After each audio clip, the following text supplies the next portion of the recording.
very sweet in me. Love is holy name.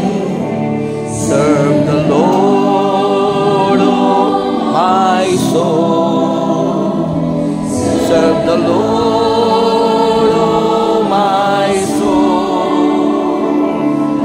Let all that is sweet in me serve His holy name. Praise the Lord, oh my soul. Thank the Lord, oh my soul. Let all that is within me thank His holy name. And now let us praise the Lord, oh my soul.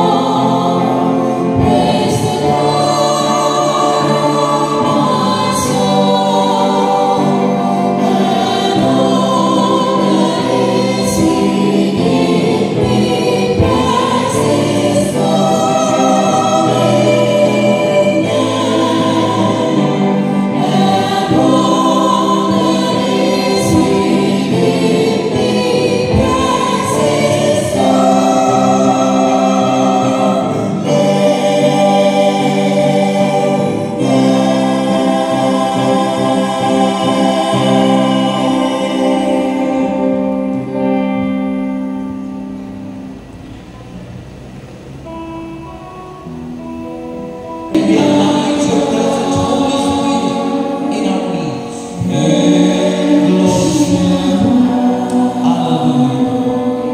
Thank you, God. Sa ngala ng Ama at ng Anak at ng Espiritu Santo. Amen.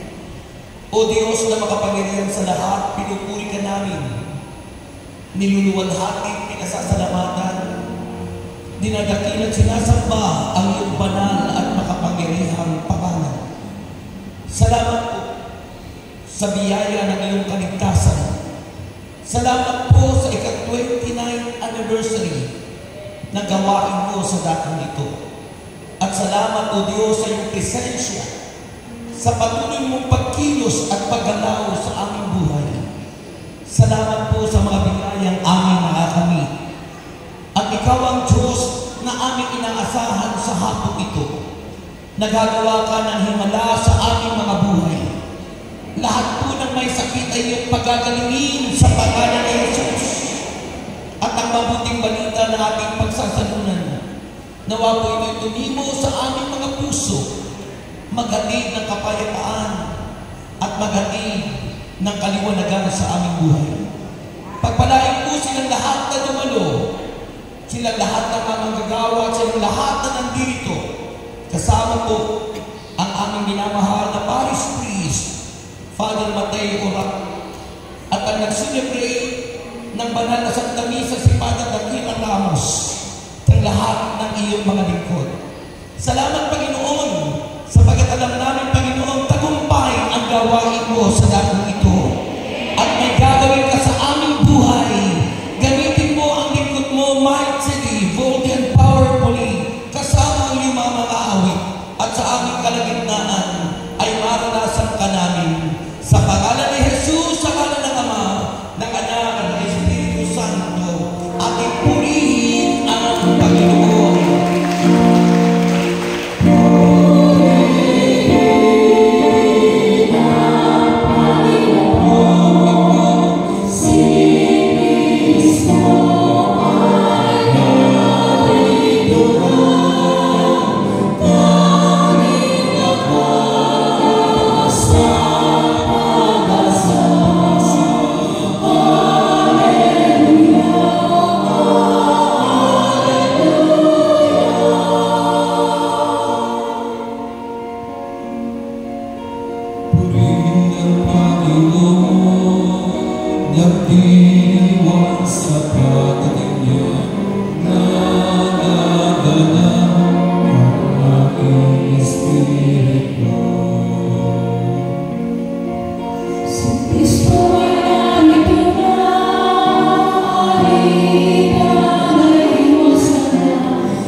message this afternoon is taken from Luke chapter 5, verses 17 to 26.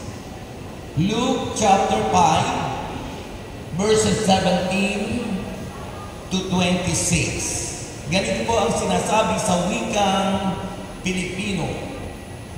Dapat tayo nakatayo muna para sa respeto sa mabuting balita. Ganito ang wika ng banal na kasulatan. Minsan, habang si Jesus ay nagtuturo, may mga Pariseo at mga tagapagturo ng kautusan na nakaupo doon. Sila'y galing sa bawat bayan ng Galilea at Judea at sa Jerusalem. Taglay ni Jesus ang kapangyarihan ng Panginoon upang siya ay magpagaling ng mga may sakit. Dumating ang ilang lalaking may dalang isang paralitiko na nakaratay sa higaan. Sinikap nilang makapasok sa bahay upang mailagay ang may sakit sa harapan ni Jesus. Ngunit wala silang madaanan dahil sa dami ng tao. Kaya't umakyat sila sa bubungan, binakbak ito at ibinaba sa harapan ni Jesus ang paralitikong nasa higaan. Nang makita ni Jesus ang kanilang pananampalataya, sinabi niya sa paralitiko, "Kaibigan, pinatatawad na ang iyong mga kasalanan." Pagkarinig nito ay nag-usap-usap ang mga tagapagturo ng kautusan at mga Pariseo. Sino itong nagsasalita ng kalapastanganan sa Diyos? Hindi ba't Diyos lang ang makapagpapatawad ng mga kasalanan? Palibhasa'y alam ni Jesus ang kanilang pag-uusap-usap, sinabi niya sa kanila, bakit kayo nag-iisip ng ganyan? Alin ba ang mas madaling sabihin? Pinapatawad na ang iyong mga kasalanan o tumayo ka at tumakad? Ngunit upang malaman ninyo na ang anak ng tao ay may kapangyarihang magpatawad ng mga kasalanan dito sa lupa, sinabi niya sa paralitiko, tumayo ka, buhatin mo ang iyong higaan at umuwi ka na. Agad namang tumayo ang lalaki at sa harap ng lahat ay binuhat niya ang kanyang higaan at umuwing nagpupuri sa Diyos. Nang kinalas ang mga naroon at nagpuri sila sa Diyos, sa pagkamangha ay sinabi nila, nakakita tayo ngayon ng mga kahanga-hangang bagay. Mga kapatid, ang mabuting balita ng ating kaligtasan. Taas po ang inyong mga prayer requests. Taas po ang inyong mga prayer requests and let us give thanks with a grateful heart of Jesus.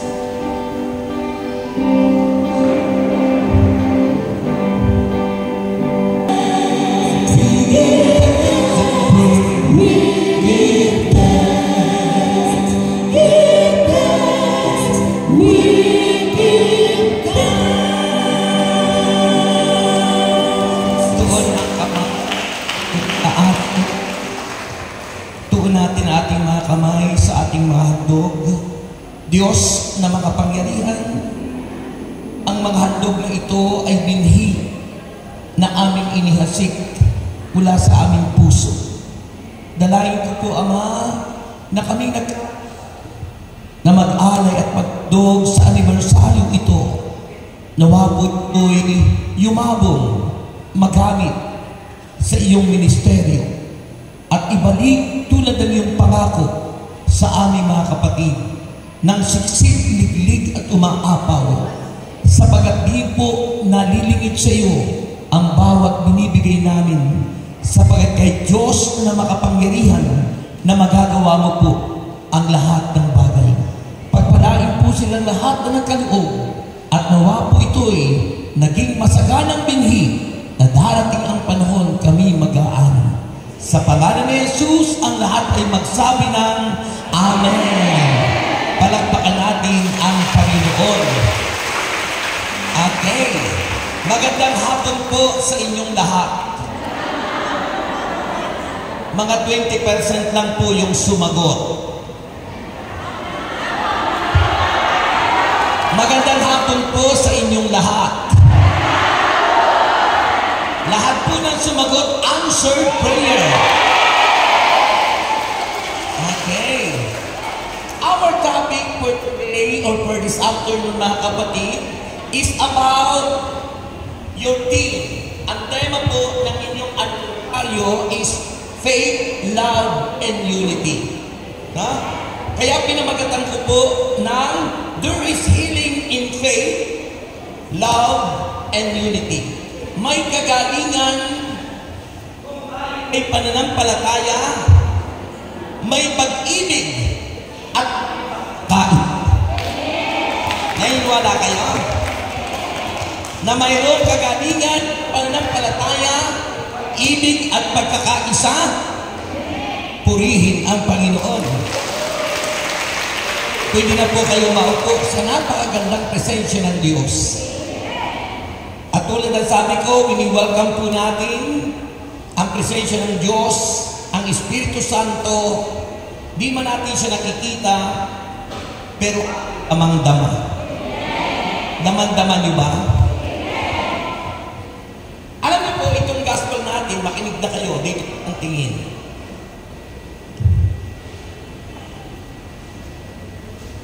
Tinignan ko kanina yung image ni Mama Mary.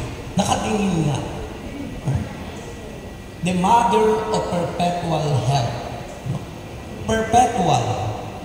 Mother siya ng perpetual health. Ibig sabihin siya'y nanay ng laging tumutulong sa atin at ang laging tumutulong sa pamagitan ng panalangin ng kanyang nanay ay ang Panginoong Hesukristo. Ang hina ng palakpak mo sa iyo. Our gospel na ating binasa, ito po ay ministeryo ng Panginoon. This, the ministry of our Lord Jesus Christ, kung saan ang Panginoon po ay magpahayag ng kanyang unang salita ng the proclamation of the Word of God, healing and deliverance. Yun ang ministeryo ng ating Panginoon, mga kapatid. And Christ's ministry of preaching and healing, the good news, nag-umpisa po in the synagogue of po ng Galilea. In the synagogue of Galilee, at mula po noon sa kanyang pangangaral, quickly spread through the region of Israel, that Jesus began to attract large crowd. Pagkatapos na si Kristo'y mangaral at magpaling ng lahat ng sakit, siya ay sinundan ng maraming tao at nabantog na ang Panginoon ay nagpapagaling ng lahat ng karamdaman.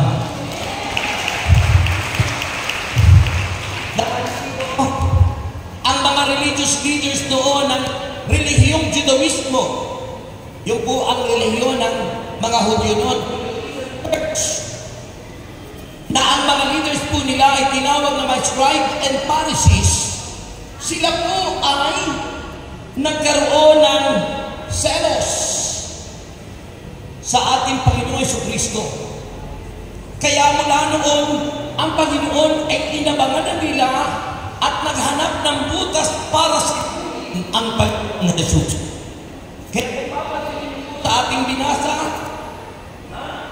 sa ng mga religious leaders ng Judaism simbahan, the Judaism Church, the religious of the Jews, o the religion of the Jews, ano po ang sabi nila? Sino ito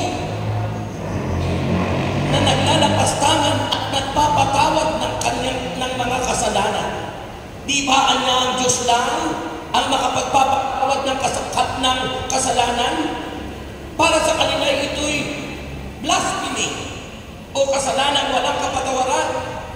Pero sabi ng Panginoon, sasabihin ko sa inyo, sabi ng Panginoon Jesucristo, ipapakita ko sa inyo na ang anak ng tao ay may kapangyarihan at may karapatang magpatawad ng lahat mga kasalanan dito sa lupa.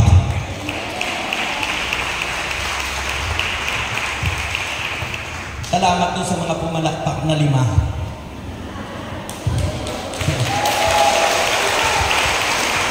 At pinapalakpakan niya si Jesus, ang salita ng Diyos. Amen. Alam mo, sa bawat palakpak kasi tao, dumadaloy ang power ni God. Diba? Sabi doon sa yung kasing pagpupuri natin, pag-awit, expression of worship. Kasi ang pagsamba nasa puso at naipakikita, nai-express natin, naipapadama, naipapakita sa pamagitan ng pag-awit, pagpupuri, pagpalakpak, at siyempre tulad ng ating ginagawa, ang pagdalo sa mga pagtitipong itinakda ng Diyos tulad ng ginagawa natin ang pinakamataas na uri ng pagsamba, ang banal na Santa Misa. Expression, pagpapakita ng iyong pagsamba sa Diyos. Ay yung mga tao, ayaw pumunta, ayaw dumalo, pang anniversary lang yung iba. Diba? Pag prayer meeting, pagsimba, ayaw na. Busy kasi. Hindi maranasan natin minsan yung presence ni God. Di ba? Ngayon na nagsabi ng mga nakasulatan, mga verse 17, in our gospel, pakinggan niyo po ito, dito kayo tingin. Sabi ng verse 17, habang si Jesus ay nagtuturo, may mga Pariseo at mga tagapagturo ng kautusan na nakaupo doon. Sila'y nagmamasid, sila'y nagmamanman, sila'y nag-aabang kung ano ang kanilang maititang sa ating Panginoong Jesus. Full of pride ang mga religious leaders ng Judaism Church. Sila po yung nagpapako kay Jesus. Sila po ang nag-utos na mamatay sa krus ang Panginoon. Akala ang nagpapatay at nagpapakay sa katolikong pari. Hindi po. Kasi kung nabasa sa Biblia, Pariseo, pari, katolikong pari na. Hindi po. Yung po yung Judaism Church. The Church of the Jews. Judaismo. Kailan natatag ni Kristo ang simbahang Kristiyano? Nung time of Pentecost. Bago umakyat sa langit ang Panginoon, itinatag niya ang kanyang iglesia, ang simbahang ating inaaniban, na taglay ang kapangyarihan, ang biyaya at ang authority para tayong lahat ay magpagaling at magpalayas ng mga demonyo. O diba, sabi ng Mark chapter 16, verse 15, silang lahat na sumampalataya at lahat ng nabautismuhan ay maliligtas. Ngunit ang hindi sumampalataya ay may kaparusahan. At ang mga sumampalataya niya ay magtataglay ng ganitong tanda. Hindi po matanda, tanda. Magtataglay ng ganitong tanda sa akin. Sa pangalan ni Kristo ay makapagpapalaya sila ng mga demonyo. Sa puti po yan. Kaya ang Panginoon yun ang ginagawa niya. Nagpapagaling, nagpapalayas ng mga demonyo. Pinalalaya ang mga naalipin. Binibigyan liwanag ang mga natirindan. Ipinahayag ang mabuting balita at ang lahat ng nakikinig ay gumagaling, lumalaya at nagbibigay ng kapatawaran sa lahat ng mga makasalanan. It's the ministry of our Lord. Kaya sa nakasulatan, sila lahat ang sumampalataya. Kung ang Panginoon ay nakapagpalayas ng mga demonyong sakit at karamdaman at ito, silang nakapalataya kay Kristo.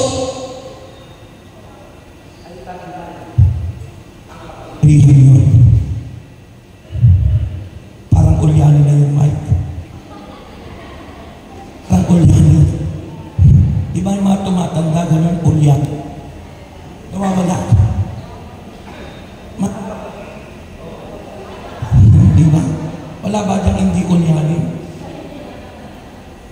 O baka walang battery na ito? Ha? So, ganun po yun, mga kapatid. Ha? Sa lahat ng sumampalataya, aling tumanggap sa ating Panginoon Kristo, taglay natin ang kapangyarihan sapagat lahat ng kapangyarihan, sabi ni Kristo, all power on earth was given to me by my Father. Ibinigay na kay Kristo ang lahat ng kapangyarihan sa langit at sa lupa. Kaya ang lahat ng tumanggap at sumampalataya kay Kristo ay nasa atin na ang kapangyarihan niya.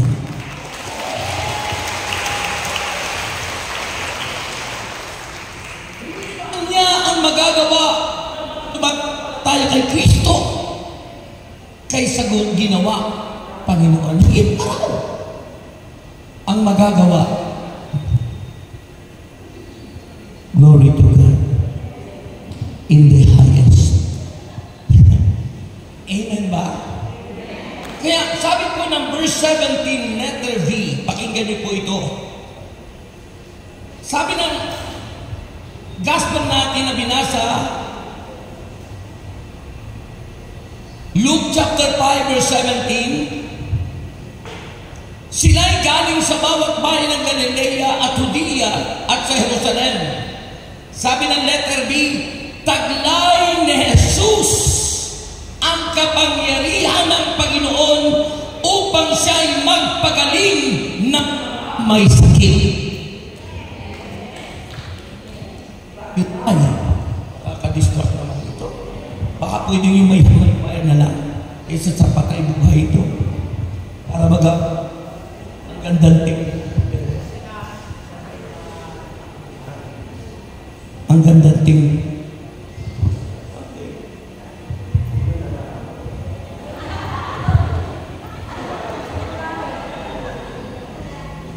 Yes. Okay. Asaan na mga kwaro? Ha? Wala na? Dapat dito kayo sa unahan. Okay. Okay. Nawawala tuloy ako, no? Nag-aanos. Senior moment. Pag nadidistract, nagsisenior moment. Sabi po ng verse 17, pakinggan niyo po ito, taglay ni Jesus ang kapangyarihan ng Panginoon. Taglay ni Jesus ang kapangyarihan ng Panginoon upang siya'y magpagaling ng mga may sakit.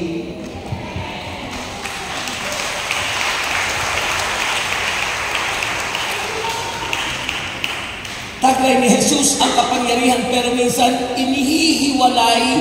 inihuhuli si Jesus ng maraming tao, samantalang dapat siya ang unahin kung mayroon kang nararamdamang sakit, kung mayroon kang nararamdamang problema, suliranin, taglay ni Jesus ang kapangyarihan para siya ay magpagaling ng lahat ng mga may sakit.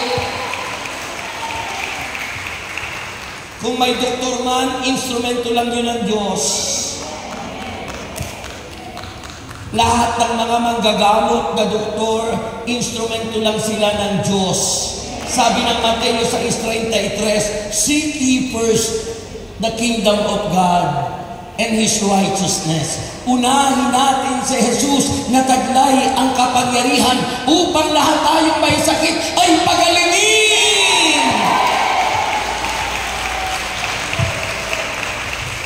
Kanino tayo pumupunta?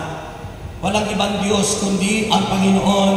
Kaya hindi kayo dapat pumunta sa mga espiritista, sa mga matatawa, sapagkat yan ay idolatry. Hindi yan ang Diyos.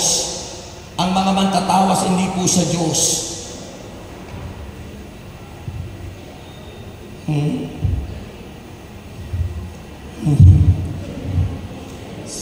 Kay Kristo lang. Amen po. Taglay ni Jesus, the power of the Lord was present for Him to heal the sick. Sapagat yun ang ministry ni Kristo. Sabi ng Luke chapter 4 verse 18, pakinggan niyo ito. Luke chapter 4 verse 18, sabi ng Panginoon Jesucristo, according to the book of Isaiah, sabi niya, ang Espiritu ng Panginoon ay sumasa akin. Si Kristo ang tinutukoy doon sa kapahayagan ni Propeta Isaias.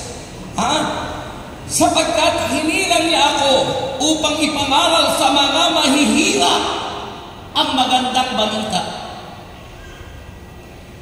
Isinugo niya ako upang ipahayag sa mga bihag, yung mga inaalipin ng kasalanan, inaalipin ng masamang espiritu, mga bihag. Sabi ron, isinugo niya ako upang ipahayag sa mga bihag na sila'y lalaya.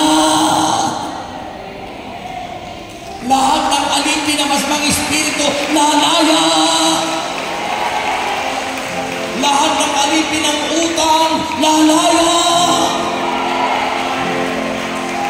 Lahat ng alipin ng kamunduhan, lalaya. Lahat ng alipin ng bisyo, lalaya. Sa pangalan ni Jesus, Kaya sabi ron, isinugo niya ako upang ipahayag sa mga bihag na sila'y lalaya at sa mga bulag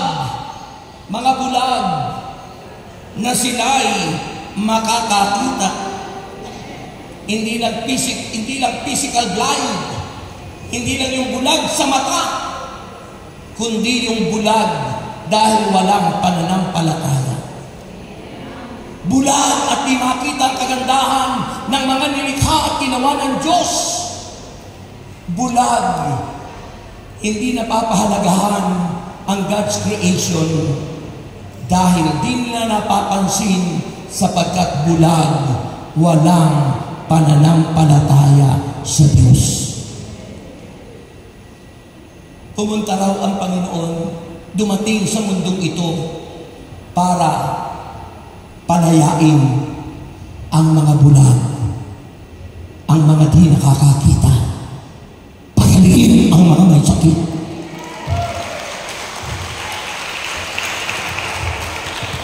At ano pa ang sabi?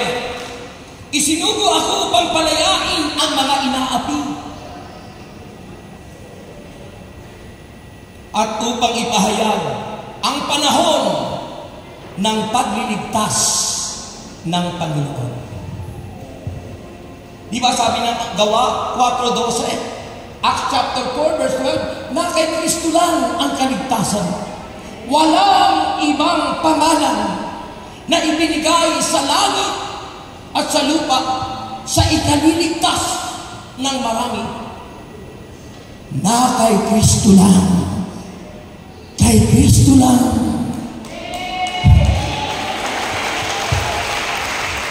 Amen? Wala nang iba. Na kay Jesus. Sabi ng John chapter 1 verse 12, sila lamang nanalig, tumanggap, sumampalataya kay Kristo.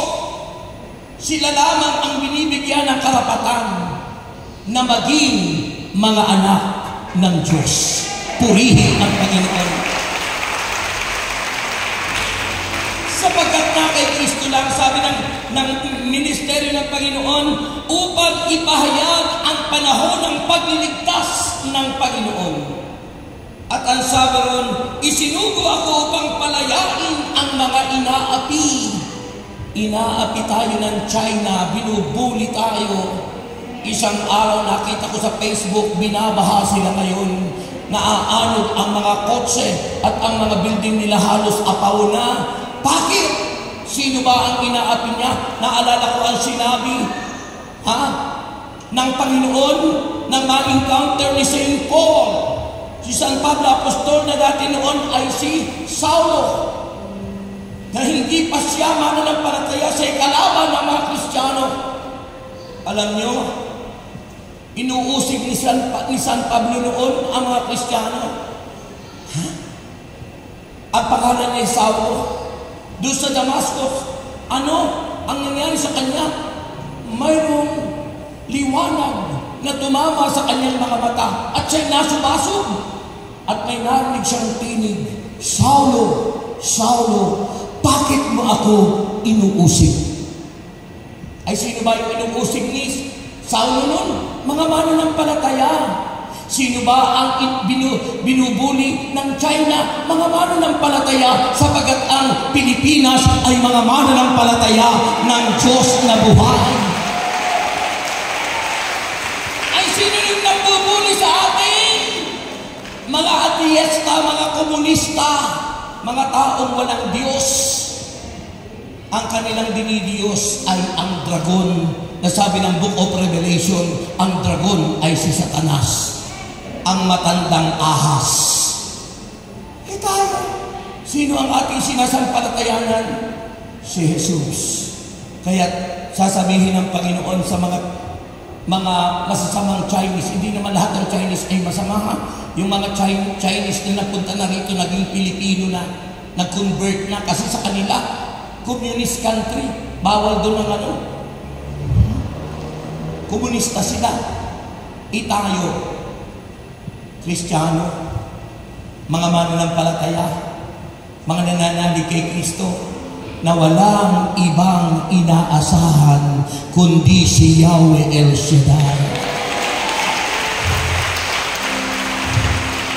Yung palakpak nyo, dinig na dinig ng Diyos.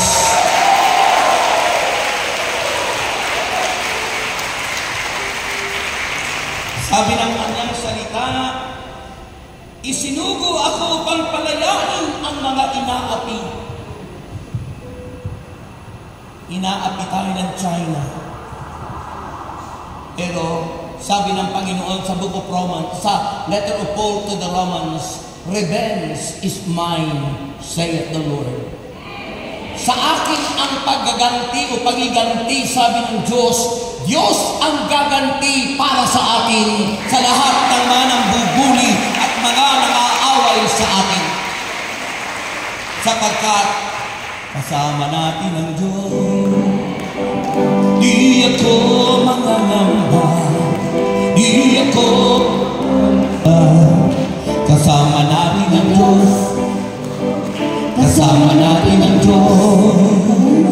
Di ako malulungkot, di ako sisimango. Kasama natin ang Diyos.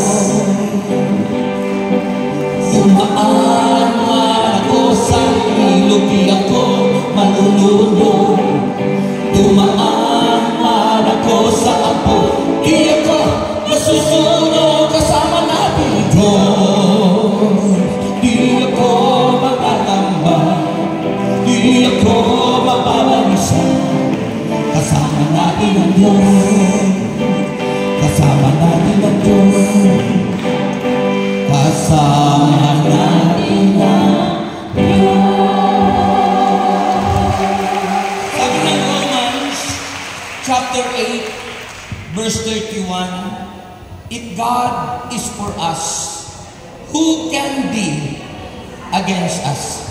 Sino niya ang lalaban sa atin kung ang Diyos ay panig sa atin? Wala. Sapagkat greater is Jesus who is in us than he, Satan, who is in the world. Higit ang makapangyarihan si Kristo nasa sa atin kaysa kay Satanas na nasa sanlibutan. Amen? Sabi ng 1 John 4 po. Kaya mahalaga po ang pagsampalataya sa Diyos. Pagsampalataya kay Jesus. Kaya nagpapagaling po ang Diyos kung tayo may pananampalataya. And always remember faith. Sabihin niyo faith. Ulitin niyo. Alam niyo, faith is coming by hearing, and hearing by the Word of God, according to Book of Romans chapter 10, verse 17. Ang pananampalataya nag-uumpisa sa pakikinig at sa patuloy na pakikinig ng salita ng Diyos. Sa ating banal na misa, mayroon tayong dalawang liturhiya. The liturgy of the Word and the liturgy of the Eucharist. Pero minsan, yung mga ibang Kristiyano, binabaliwala ang liturgy of the Word. Kasi sa kanilang pagdalo sa banal na pagdiriwang, sa unang pagbasa, unang pagtulog. Kaya walang alam. Pangalawang pagbasa, tulog na tulog. At pagdating sa sermon, daydreaming na nananaginip na. Kaya paglabas natin, hindi natin alam. It's so important to hear the Word of God. It's so important to study the Word. Sabi ko ng Mateo 11 verse 29. Sabi ng Panginoon, pasanin ninyo ang aking pamatok, tinutukoy ang salita ng Diyos. At mag-aral kayo sa akin. Gusto ng Diyos, hindi tayo maging mangmang tulad ng sinabi ni Propeta Hosea. Hosea chapter 4 verse 6, sabi ni Propeta Hosea, my people are perished and destroyed for their lack of knowledge. Ang aking bayan na niya ay nakamamatay, nakapapahamak dahil sa kanilang kamangmangan. Bakit naging mangmang? Because they don't listen. They don't attend to the Bible study. They don't attend to the celebration of the Eucharist. At hindi nakikinig, natutulog. nagsi-cellphone.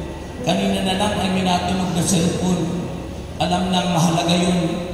Hindi man lang in silent mood. Pag ganun po, wala tayong respeto. We know God is here. 2 or 3 gathered in my name. Sabi ng Bible, Mateo 18:20, kapag may 2 o 3 at higit pa sa 3 tao nakakatipon sa pangalan ng ating Panginoon Kristo, andyan ang presensya ng ating Diyos na buhay. At tayong lahat na may respeto at may pananampalataya sa Kanya, anumang hingin nyo sa pangalan ni Jesus ay Kanyang ibibigay.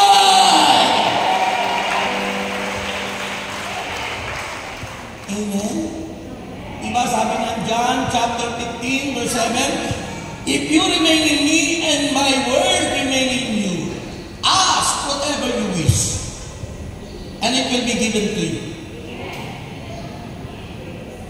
It will be given to you. Sabi ng banal na kasulatan. Paano mangyayari yun? By faith. Pananampalataya. Paano ka gagaling if you have no faith? Paano ka lalaya kung wala kang pananampalataya? Paano mo matatanggap ang mga promises ng Diyos if you have no faith? Kung wala kang pananampalataya. That's why it's so important to have faith in God. Because faith is cometh by hearing, and hearing by the Word of God. Ang pananampalataya ay nag-uumpisa at nakukuha natin sa pamamagitan ng pakikinig at patuloy na pakikinig ng salita ng Diyos. Kaya mga tao hindi nakikinig ng salita ng Diyos, sila'y mga mangmang. Sabi ni Propeta Hosea, ignorant. People are perished for their lack of knowledge. Those people who are lack of knowledge, they are ignorant. Ano ang ignorante? Mangmang, bubo, walang alam. At ayaw ng Diyos na tayo maging walang alam. Sapagkat ang taong walang alam patungkol sa Diyos, kapahamakan ng kanyang kaluluwa. Pagdating ng panahon. Diba? Pagdating ng panahon.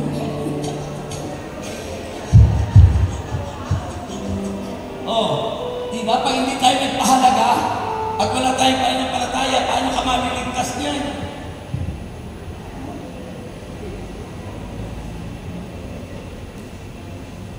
Diba? Pinapahalaga ko ang pananampalataya, ang bigat ng mic. Gagamit yung kamay. Kaya mahalaga faith. Sabihin niyo faith. Pananampalataya. Ang pananampalataya, sabihin niyo, at ang pananampalataya ay nakukuha at lumalago sa pamamagitan ng pakikinig ng salita ng Diyos. Mas gusto kasi natin pakinggan chismis. Kaya maraming marites. Nagbingisa na, nagsiselfon pa. Nagpipreach na yung preacher, nagsiselfon pa. Wala sa focus. Diba? Mahalaga yung focus. Sabi ng Hebreo chapter 11 o chapter 12 verse 2. Let us fix our eyes unto Jesus. Ituon daw natin ang ating paningin kay Jesus. Bakit? He is the author and perfecter of our faith. Siya ang pinagmumulan ng pananampalataya. Kung ito'y nakuha natin sa Bible, ito'y mula kay Jesus. You know why? Because Jesus in the beginning was the Word. Ay, yung pinakikinggan mo, spoken word. Rema. Yung Biblia, logos, nakasulat.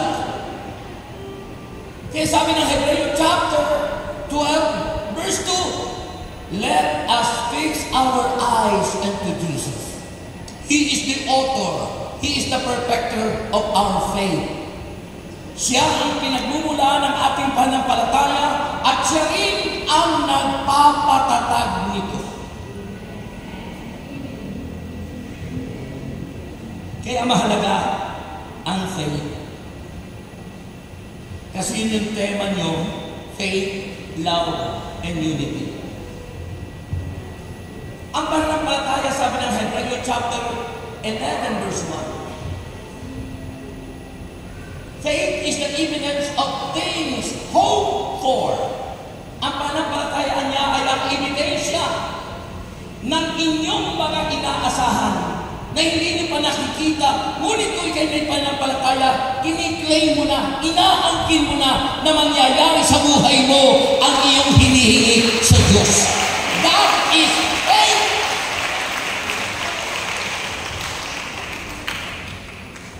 And you know, why I always pray unto God? Because God is answering God. Tumutugon sa mga may pananampalataya.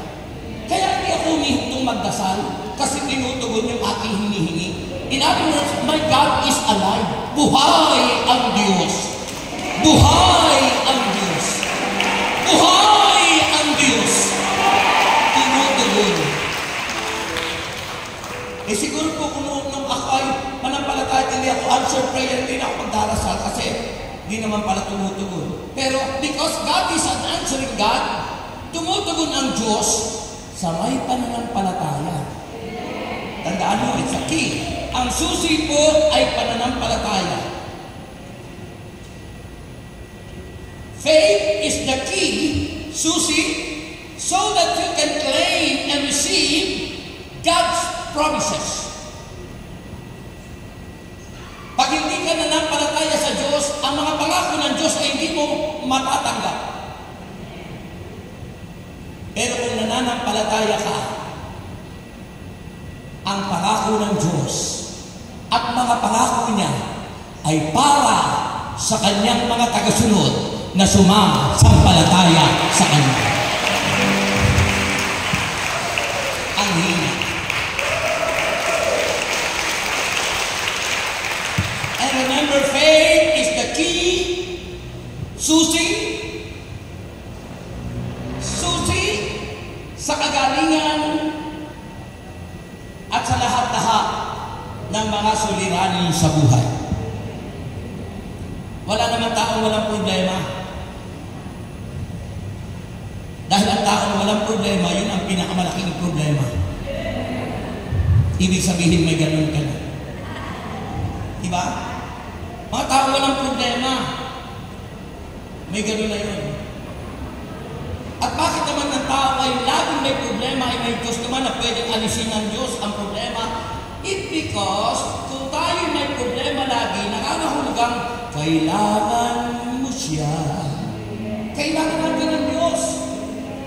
Kung walang problema ang tao, walang dumarating mga pagsubok, trials and testing sa buhay, abay, hindi mo na kailangan ng Diyos. But because that is the way of life, yan ang buhay ng tao. Yan ang buhay natin because all have sinned and fall short from the glory of God. Lahat tayo nagkasala, the effect ng kasalanan natin yan. Hindi ba tayo nagkasala? Hindi ba nagkasala si Adan at Eva? Hindi sana tayo nagkakasakit. Hindi sana tayo nagbibihis. Nasa paraiso lahat tayo. Hindi tayo nahihiya. Kahit tayo hubot-hubad. Nagkaganyanan, hindi mo pinapansin kung ano yung nandyan.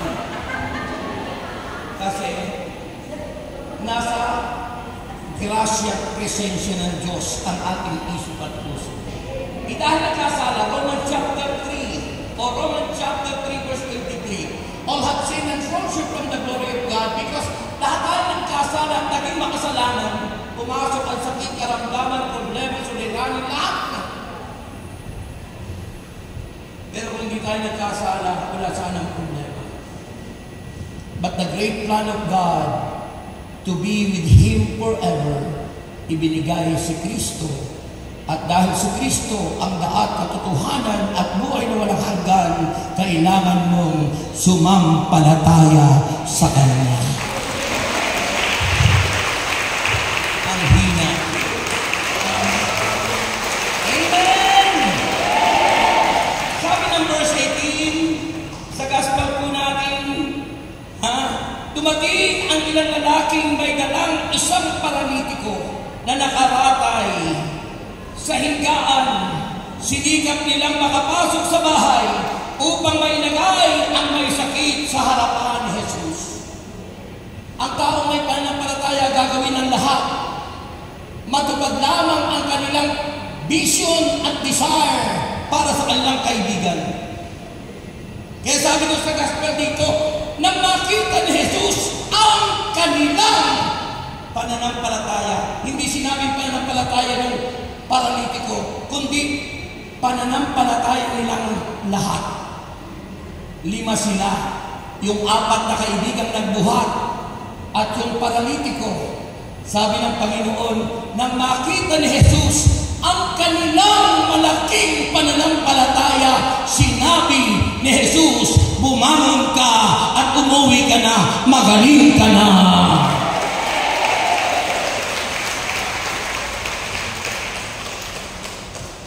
Pananampalataya. Huwag mong aalisin. Dati mo naman problema ako nung wala pa. Yung asawa ko po nandyan, yung pangalawa kong asawa, yung una kong asawa na mataan sa panganak. Pero sa una kong experience, hirap na hirap kami. Pero dahil sa pananampalataya sa Diyos, sa dulo ng pisi o sa dulo ng lubid, doon dumarating ang biyaya ng Diyos. Pag hindi mo inintay yung dulo, susuko ka na aayaw ka na. Kaya yung iba pag sumusuko at umaayaw na kahit sa patalim kumakapit, hindi nila alam kapag kumapit ka sa patalim, masusugatan ka. Pag sa patalim ka kumapit, masusugatan ka. Pero pag kay Kristo ka kumapit, tutulungan ka, bibiyayaan ka, gagabayan ka, sasamahan ka, magpagkailanman, ikaw pa rin, Jesus.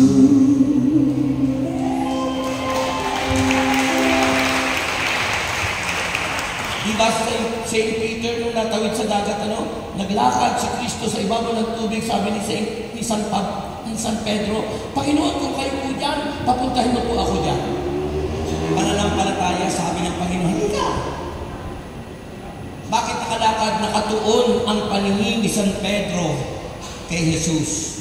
Hindi siya nakatingin sa alon, hindi siya nakatingin sa mga problema. Kaya tuloy-tuloy siyang lumalakad. Pero nang mapabaling siya at mapatingin sa alon at malalakas na bagyo, anong nangyari? Unti-unti siyang lumubog. At ang sabi ni San Pedro, Panginoon, help me! Tulungan mo ako. Agad siyang inabot ni Jesus at iniangat sa tubig. Kapag si Kristo ang ating sinandigan, iaangat kanya sa buhay. He will carry you! Diba sabi na sa awit, there's no problem to be, God cannot solve it. There is no sorrow to be, God cannot solve it. There is no sorrow to be.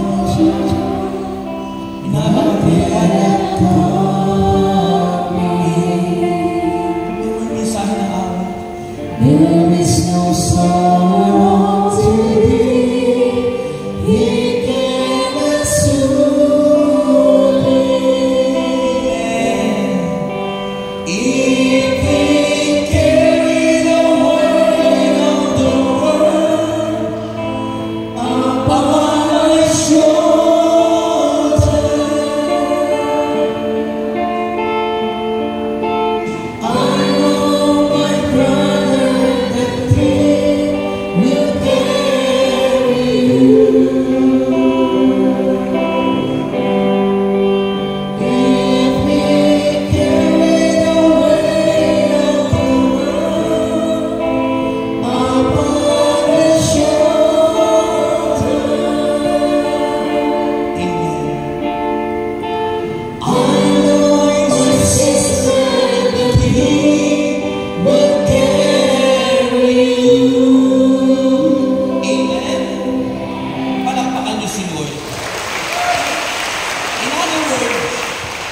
kabigat ang inyong problema at suliranin.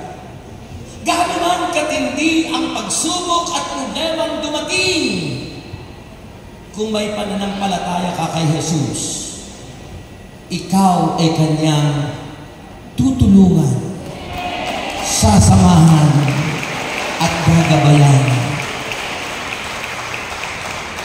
Jesus promised, I will never leave you nor forsaken you. Hindi ko kayo iiwan magpakailanman, sabi ni Jesus. That's why it's so important that you have faith in your heart. Pananampalataya. At pangalawa, sabi po roon, tingnan nyo, yung pananampalataya nila ng paralitiko at ng apat na mga kapatid, natupad ang desire, ang mithingi nila, ang goal ng apat, na ang kanilang kaibigan ay gumaling. Na ang kanilang kaibigan ay lumaya sa pagkaparalitiko, na ang kanilang minamahal na kaibigan ay maranasan din ang kanilang paglalakad, pagsisikap at pagpupunyagi sa buhay na ito. Ang hina.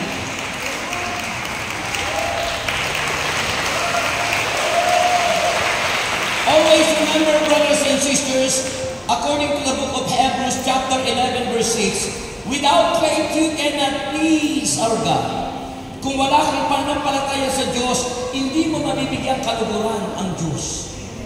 Kaya mahalaga ang pananampalataya.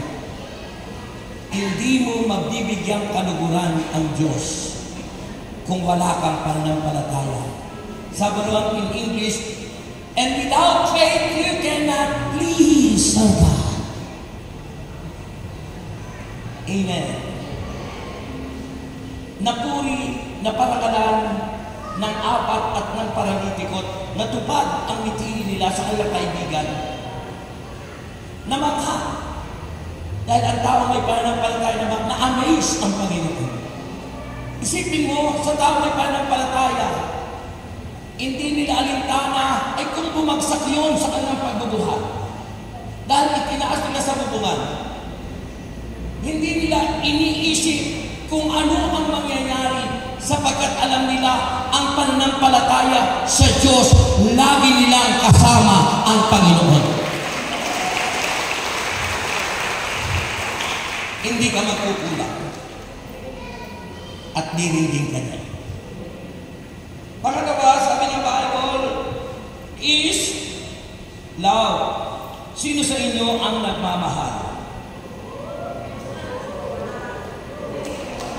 Nagmamahal kayo? Ang sarap yata umibig. Sabi po ng 1 Corinthians chapter 13, pakinggan niyo po ito. So faith, love, and unity. Diba? Sabi ng Panginoon doon sa Luke chapter 5 verse 20, when Jesus saw their faith, He said, friend, your sins are forgiven. Pag sinabing pinatawad ka na sa mga kasalanan, kasunod doon ay kagalingan. Pagkatapos pinunan ng mga Hudyo, the religious leaders, ang Panginoon, at ang ginawa ng Panginoon, sinabi niya, kaibigan, tumayo ka, dalhin mo ang iyong higaan, at umuwi ka na, magaling ka na.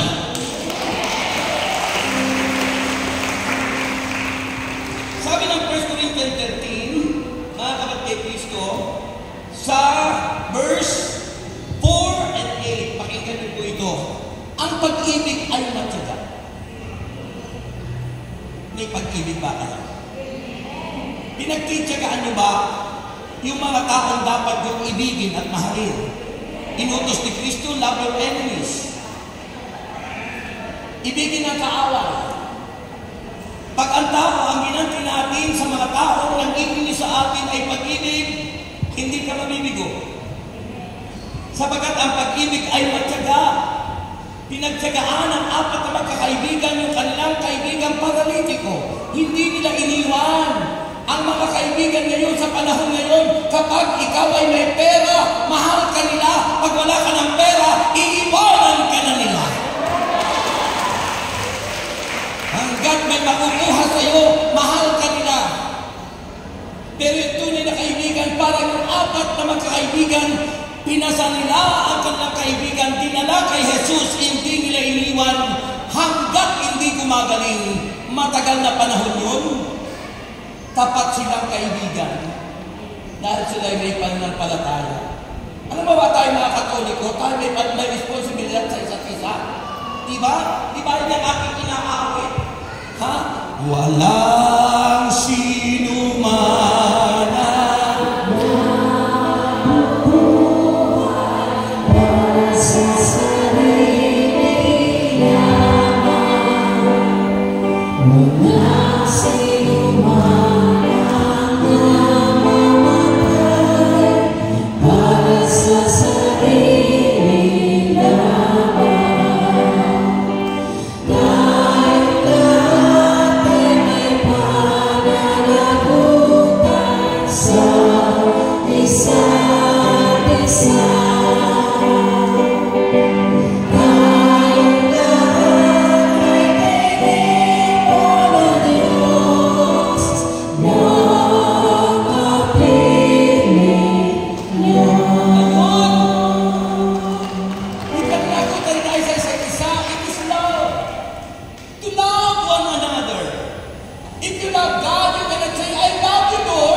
kinakalimutan mo ang iyong katabi, kinakalimutan mo yung kapwa, and even your enemy. Sabi ng Panginoon, love your enemies.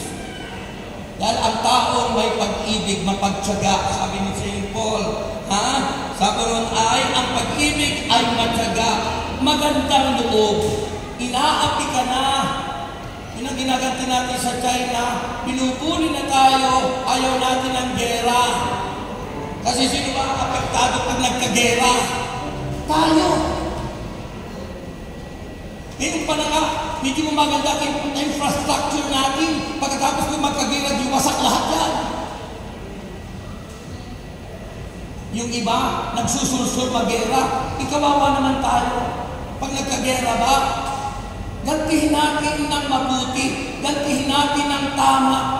Madadala yan sa pag-uusap. Dahil ang taong nagmamahal, may time para kausapin mo ang iyong minamahal.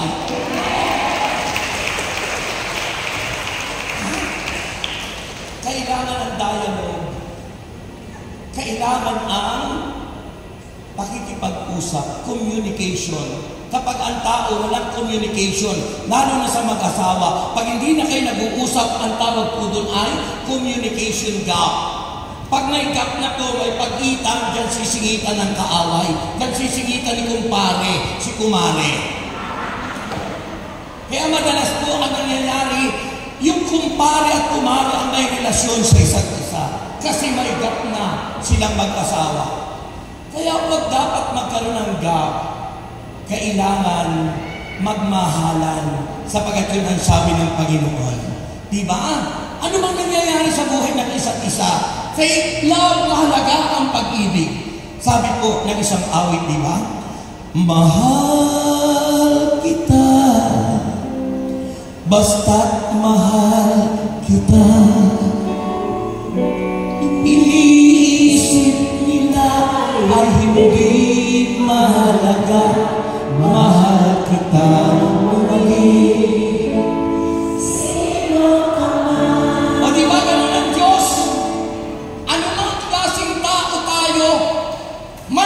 Kasalanan na gawa natin, hindi yun ang tinitingnan ng Panginoon. Ang sabi ng Panginoon, mahal kita, maging sino ka man. Amen! And finally,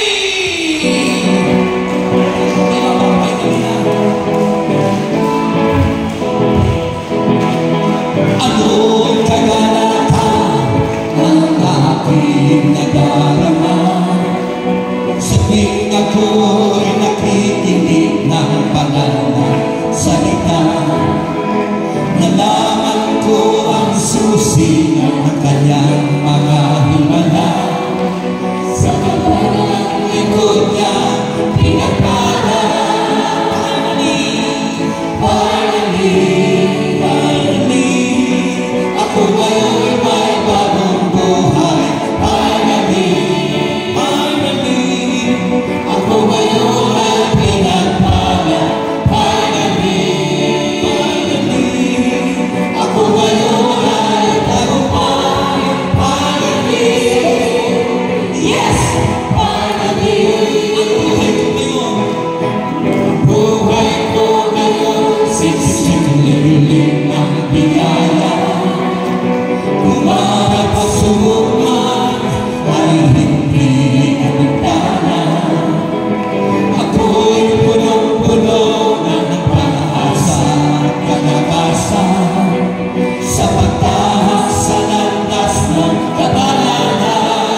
lalo na sa mabubuting gawa, bunga ng pag-ibig, hindi tayo iiwanan ng Diyos.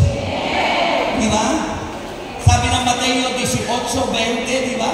If there are 2 or 3 are gathered in my name, there I am in the midst of them. Kapag mayroong 2 o higit sa 2 tao nagkatipon, nagkakaisa sa kanyang pangalan, naroon ako. At ako'y naniniwala, naririto ang Panginoon. Sino naniniwala? Nang ako'y mag-umpisang manampalataya, umibig at magmahal, at makipagkais at makipagkasundo, pinagaling ang lahat ng aking karamdaman. Pinagaling yung aking rheumatic heart disease, enlargement of the heart. Pinagaling yung barang 4 na ugat. Pinagaling yung ulcer. Pinagaling yung hepatitis. Pinagaling yung ispat sa baga. Pinagaling ang matampuhing puso. At natutong umibig at magmahal ang pusong natutulog. Ganyan kabuti ang Panginoon. At mula noon hanggang ngayon, ito't naglilingkod sa Panginoon. Kasama yung aking wife na maganda. Ayun. Yan. At yung kaibigan namin, si Sister Banji, na mayroong pwesto sa baklaran ng mga barong kung kayo mayroong pangangailangan. At yan ang napakaganda sa paglilingkod. Ha? Kung hindi ako naglingkod sa Diyos, hindi ko kayo ng aking kilala. At kung hindi ako naglingkod sa Diyos, hindi ako nakarating sa inyo. But because tayo nagkakaisang umibig at magmahal sa Panginoon at sumampalataya sa Kanya, nakatitiyak tayo sa Kanyang pangako, magkakamit tayo ng buhay na walang hanggang sa langit. Sabi ng Panginoon, di ba? Nagdinadasal natin, sila'y bibigyan ko't gagantimpalaan ng mahabang buhay at nakatitiyak na ang tatamuhin nila ay kaligtasan. It is the fruit of being united with the Lord. Yung pagiging united, nagkakaisa, nagmamahalan. Dahil kapag tayo nagkakaisa, hindi po pwede tayong galawin ng kaaway. Taas ang kamay niyo at sabihin niyo, Panginoong Jesus, patawarin po ako sa lahat ng nagawa kong kasalanan mula po sa aking pagkabata hanggang sa kasalukuyan. At mula po ngayon, iniaalay ko po ang aking buhay at hinihiling ko sa iyo, Panginoon Jesucristo, to purify your people, O God. Taas ang kamay niyo. Purify your people, O God. Amen. Cleanse us with your fire, O Lord. Yes, Lord.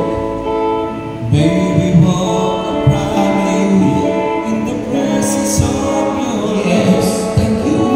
Purify your people, O God. Amen. Purify your people, O God. Cleanse us with your fire, O Lord. May we walk uprightly in the presence of your love. Purify your people, O God. Make us holy, Lord, we pray. Even righteous, righteous in your way.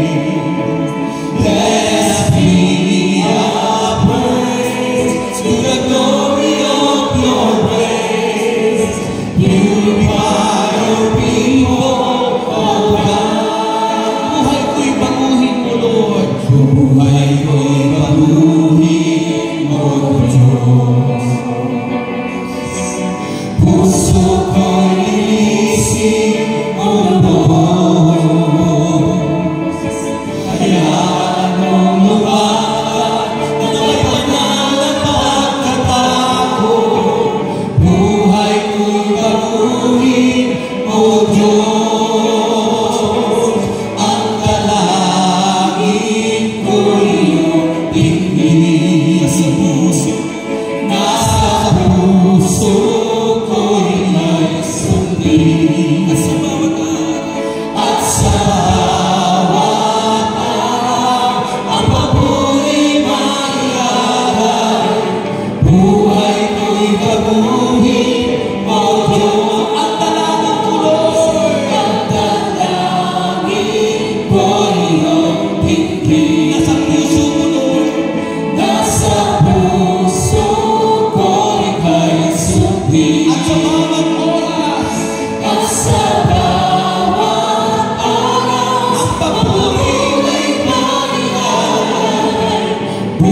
damhin niyo po. Ano pong mensaheng narating sa puso niyo? Ano pong tumingong salita sapagkat sabi ng kanyang salita, sa isang salita lamang na kanyang pahatid, ay gagaling ka. Anong mensahe, anong word ang tumimo sa puso mo? It has power. It anoints you. It is the authority that you receive from the Lord. It has power. It cleans your whole being. At kayo'y pinagagaling ka ng Panginoon. As we declare, I am the God that healeth thee, saith the Lord.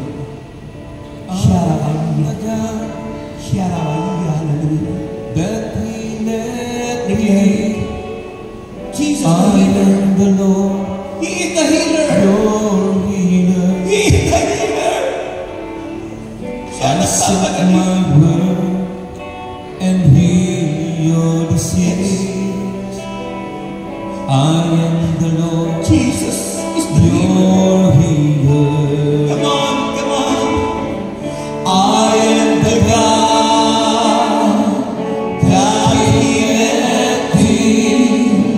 I am the Lord, your healer. I send my word and heal your disease. I am the Lord, your healer. You are the God. You are the God, Yes. that Ikaw ang healeth. Diyos na nagpapagaling mo, Diyos. You are the Lord, Ikaw ang makapangyarihan. my healer. You know everything. You sent your Magagawa mo word ang lahat and healed my disease. at mangyayari sa amin. You are the Lord, my healer. You lay your hands, ipatulog yung kamay sa inyong ulo. Declare, I am the God that healeth thee. I am the God Yes. that healeth thee. God is I am healing. the Lord, God is your moving. healer. He is the healer.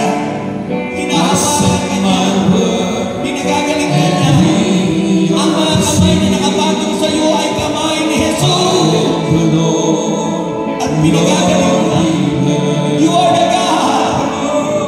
you are the God that healeth thee. You are the Lord. You are the Lord, my healer. You send your word. You send your word Heal my and disease. heal my disease. You are the God. You are the Lord, my healer. Ama namin Diyos na makapangyarihan sa lahat. Sa pangalan ng aming Panginoong Kristong taga Nazaret, may the authority of your powerful name in the name of Jesus Christ of Nazareth. Sinasabay ko ngayon ang lahat ng uri ng sakit at karamdaman. Tinatawid ko sa apoy ng impyerno in the name of Jesus Christ of Nazareth. And right now, receive the healing power. Be healed. Be healed. Be healed. Be healed. Be healed. Receive. Receive. Receive. Receive. Be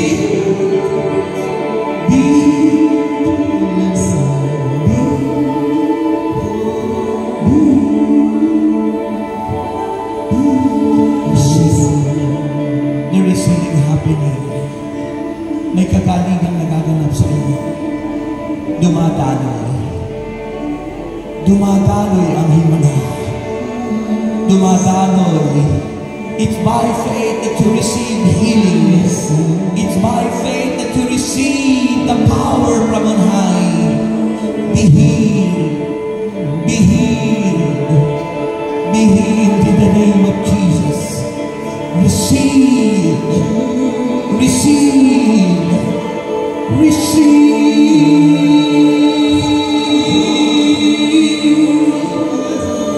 Be healed in Jesus' name. Receive, receive.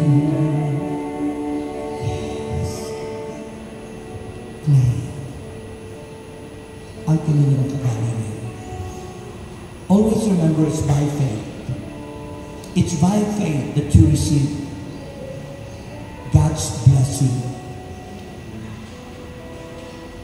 Because God's love us so much. You claim in Jesus' name. Taas ang kamay. At sabihin mo, to God be the glory.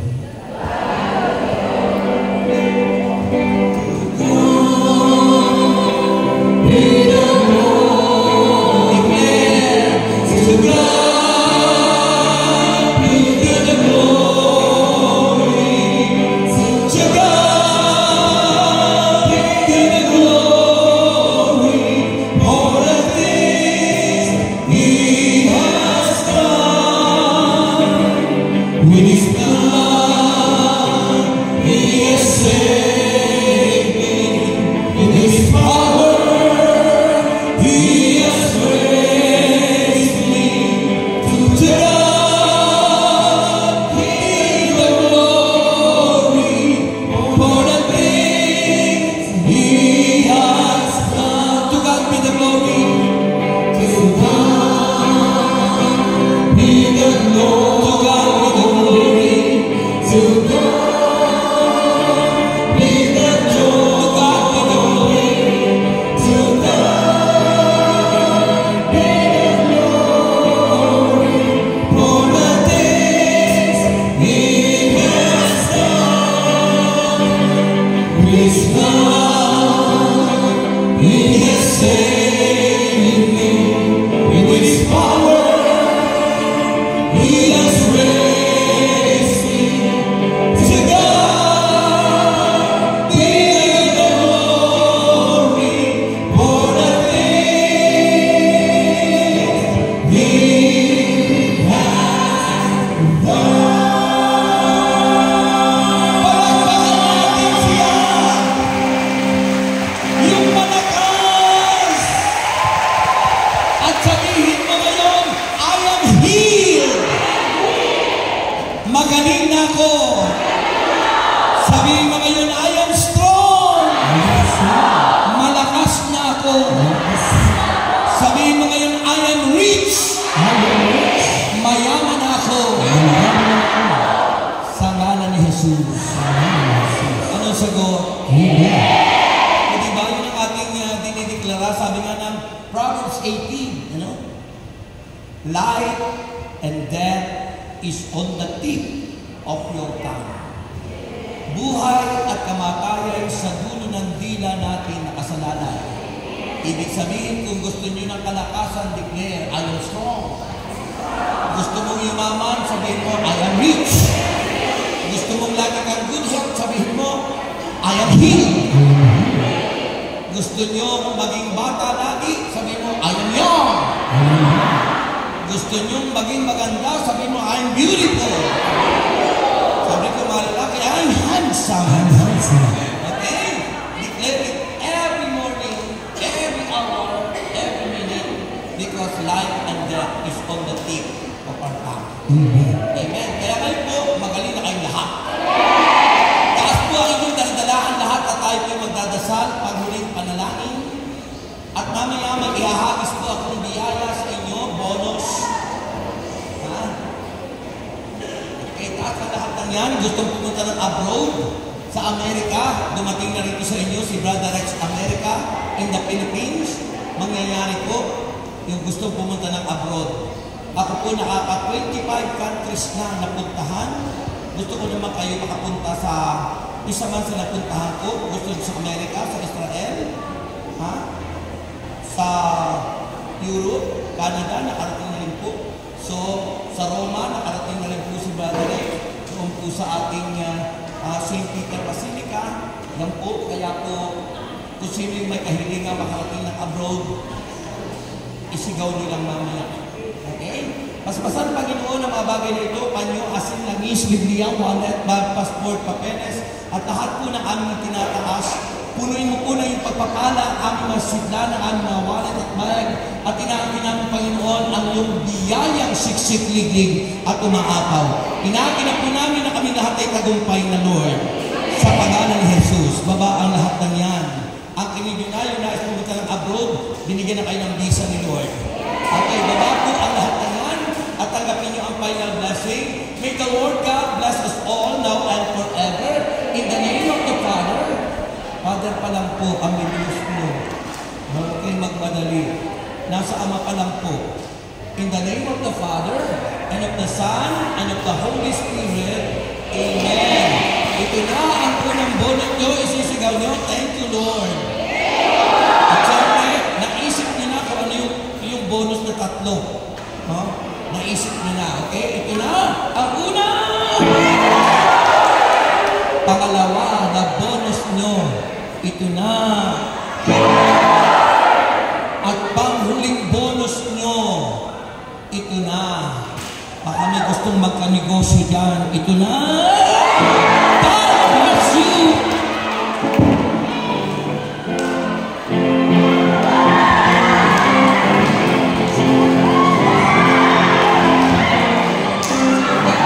Celebrate, Jesus, celebrate. Celebrate, Jesus, celebrate. Celebrate, Jesus, celebrate. Celebrate, Jesus, celebrate. He is risen. He is risen. And he lives forevermore. He is risen. He is risen. Come on, celebrate. Come on, celebrate. The resurrection of the Lord. Announcement po sa darating pong July 8, nagaganapin pong 32nd anniversary ang bawat chapter. Kayo pong lahat ay inaanyayahan namin. Maraming salamat po. God bless us all. Once again, celebrate. Praise God. Hallelujah.